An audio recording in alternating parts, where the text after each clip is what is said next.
Welcome to the Books Bible Study. Here we are in Exodus chapter 30, verse 1 reads, You shall make an altar to burn incense on. You shall make it of acacia wood. Verse 2, A cubit shall be its length, and a cubit its width. It shall be square, and 2 cubits shall be its height. Its horn shall be of one piece with it.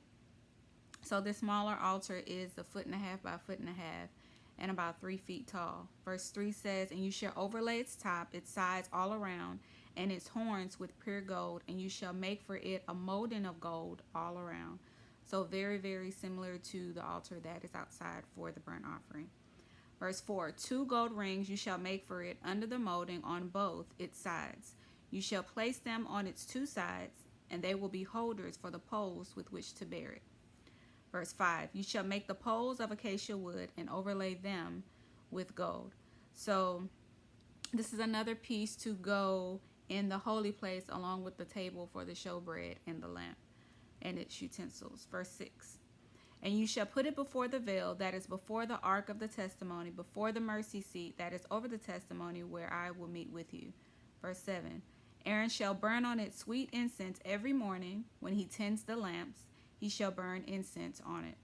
Verse 8, And when Aaron lights the lamps at twilight, he shall burn incense on it, a perpetual incense before the Lord throughout your generations.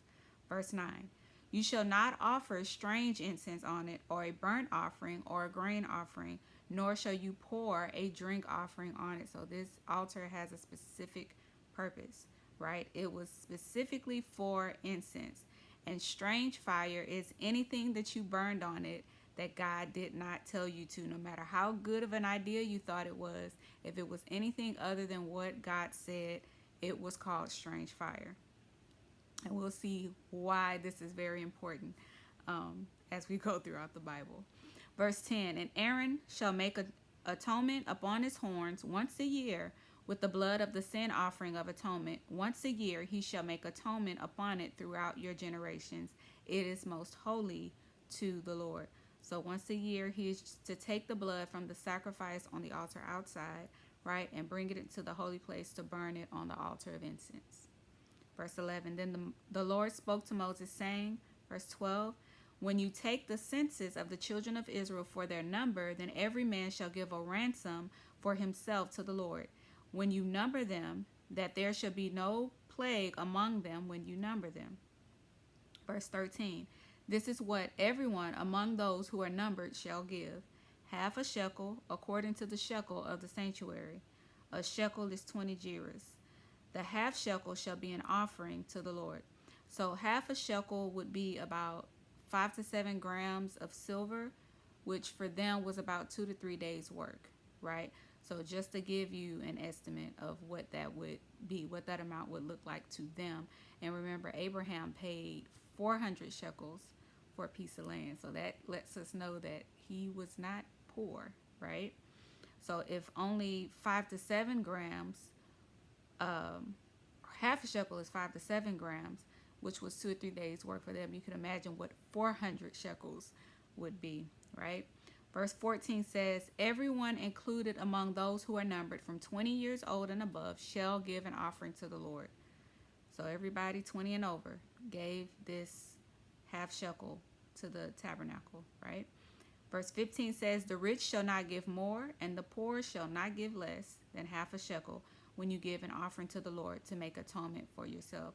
So I wonder why the poor wasn't allowed to give less or the rich allowed to give more, because there's no difference in economical status when it came to giving this particular offering. Verse 16 says, And you shall take the atonement money of the children of Israel and shall appoint it for the service of the tabernacle of meeting, that it may be a memorial for the children of Israel before the Lord to make atonement for yourselves. My personal opinion, I don't know if we're going to cover this in the coming chapters, but I believe that that offering being equal might have something to do with no one being able to say that they are worth more or less according to like their status financially, because they all put in equal amounts, right? So I think it might have something to do with that. We'll see if they give us an answer for why the poor and the rich paid the same amount. Okay. Verse 17 says, And the Lord spoke to Moses, saying, verse 18, You shall also make a laver of bronze, with its base also of bronze for washing. You shall put it between the tabernacle of meeting and the altar, and you shall put water in it. Verse 19, For Aaron and his sons shall wash their hands and their feet in water from it. So the laver was a large basin or sink, specifically for washing, cleansing, part of the consecration process, right? Verse 20, When they go into the tabernacle of meeting, or when they come near the altar to minister, to burn an offering made by fire to the Lord, they shall wash with water, lest they die. Verse 21, So they shall wash their hands and their feet, lest they die. And it shall be a statute forever to them, to him and his descendants throughout their generation. So nothing unclean about them, physically or spiritually, would be accepted, or they would die. This is why they went through all this process of consecration and sanctification, right? Verse 22, Moreover, the Lord spoke to Moses, saying, verse 23, Also take for yourself quality spices, 500 shekels of liquid myrrh, half as much sweet-smelling cinnamon, 250 shekels, 250 shekels of sweet-smelling cane, verse 24, 500 shekels of cassia, according to the shekel of the sanctuary, and a hin of olive oil. So these amounts, placed in today's prices, would have cost, according to how easily it was for them to get that, or how hard it was, it will cost anywhere from $600,000 to maybe $750,000 for all of this, right? To make this all with these specific ingredients was not cheap. And so the amount of spices and oil, all of this together, would be about 47 pounds in weight. So this was a big deal. It was costly. It was expensive, right? Verse 25 says, And you shall make from these a holy anointing oil, a ointment compound according to the art of the perfumer. It shall be a holy anointing oil. Verse 26, With it you shall anoint the tabernacle of meeting and the ark of the testimony. Verse 27, The table and all of its utensils, the lampstand and its utensils, and the altar of incense. Verse 28, The altar of burnt offering with all its utensils, and the laver and its base. Verse 29, You shall consecrate them, that they may be most holy. Whatever touches them must be holy. Verse 30, And you shall anoint Aaron and his sons, and consecrate them, that they may minister to me as priests. Verse 31, And you shall speak to the children of Israel, saying, This shall be an holy anointing oil to me throughout your generations. Verse 32, It shall not be poured on man's flesh, nor shall you make any other like it according to its composition. It is holy, and it shall be holy to you.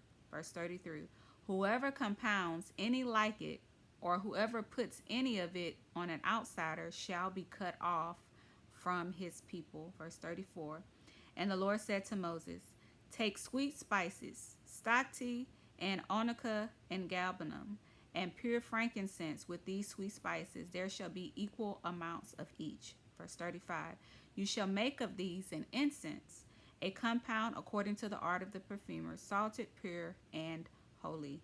Verse 36, And you shall beat some of it very fine, and put some of it before the testimony in the tabernacle of meeting, where I will meet you. It shall be most holy to you. Verse 37, But as for the incense which you shall make, you shall not make any for yourselves according to its composition. It shall be to you holy for the Lord. Verse 38, Whoever makes any like it to smell it, he shall be cut off from his people. God is very specific about what is being used in the tabernacle, what is being used for sacrifices, right? Everything was to be holy, was to be anointed, was to be set apart, right, for his use. So the commandments in this chapter was to offer incense daily, right? Wash your hands and feet before every service. Prepare the anointing oil and anoint the priests. Give half a shekel yearly, every person 20 years and older. Do not offer unauthorized incense. It's called strange fire, right? Do not make sacred anointing oil for personal use, and do not make incense like the sacred formula for personal use as well.